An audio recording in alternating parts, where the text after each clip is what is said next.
probably something that you haven't thought very much about today. So much so that you might have at least one faucet in your house dripping away what thousands of Californians are desperate to get.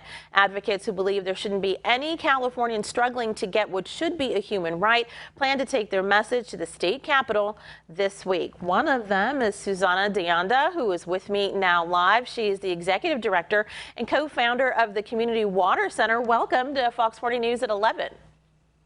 Thank you. It's been 10 years since the state of California declared the human right to water. With that having been decided a full decade ago, would you have expected to be here on the eve of a rally at the state capitol about safe water access? Shouldn't this have been addressed if at the state level we've said to ourselves that this is a human right? Absolutely. It's been 10 years from the passage of AB 685, the human right to water in California. It's far too long for us to wait. So we are here, and we're going to go to Sacramento tomorrow to rally to ensure that our legislators and our governor understands the importance of making sure that all Californians have access to safe, clean, and affordable drinking water in their homes, in their schools, in their jobs as well. Just yesterday, tribal leaders from across the state went to the Capitol detailing the problems on reservations. For those of us who just run to the tap anytime we want, it's hard to imagine that 1 million Californians still lack access to clean, safe, and affordable water. 1 million. Really, how can that be? What is the biggest thing keeping that from literally flowing to all who need it?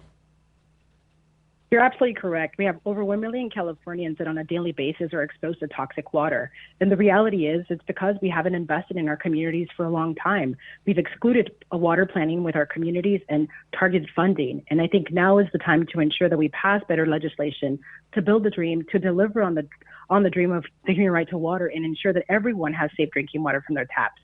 One thing to know as a water advocate, clean looking water is not a guarantee that it's safe to drink. Unfortunately, the type of contaminants that we're finding in our drinking water have no smell or a taste, and they're not safe to drink. Things like nitrates, arsenic, 1,2,3-TCP, we're finding that in our drinking water. So I urge everybody, figure out what's in your drinking water and join this fight to ensure that everyone in California has access to safe, affordable drinking water.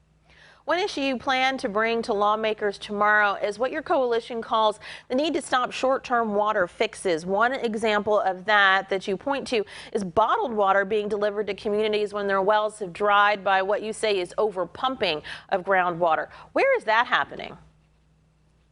The reality is we're in a drought. So access to water is going to be a pivotal thing for a lot of people for different agendas. And for us, it's important to recognize that in the drought, we need to have permanent long-term solutions.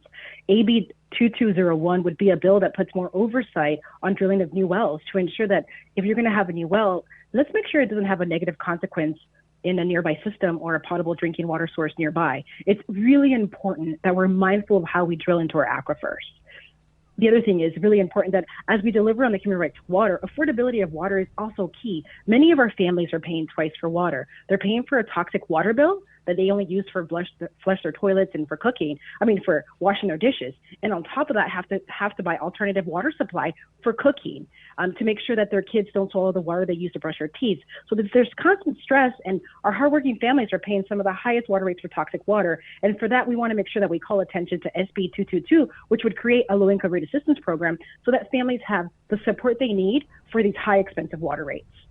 Last week, Congressman Bera went to Citrus Heights to celebrate securing the funding that will allow surface water to be injected into the groundwater aquifer for better and more storage for dry times. Is that the kind of infrastructure you think the state should be investing in on a grander scale?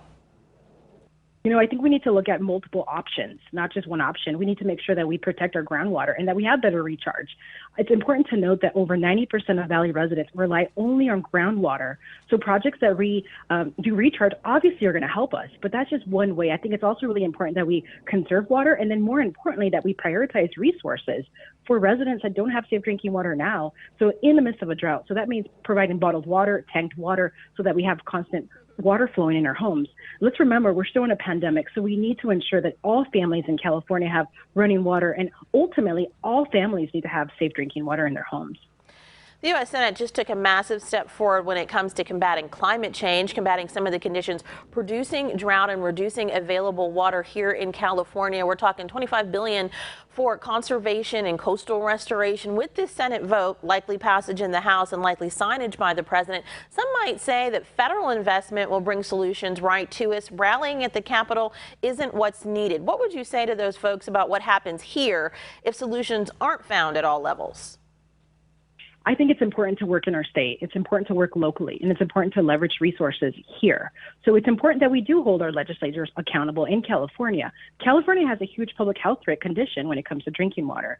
So one, we need to make sure that our state finances the solution. And at the federal level, we also need support. We need to ensure that our communities across the country have reliable funding so that we can have long-term solutions in our communities.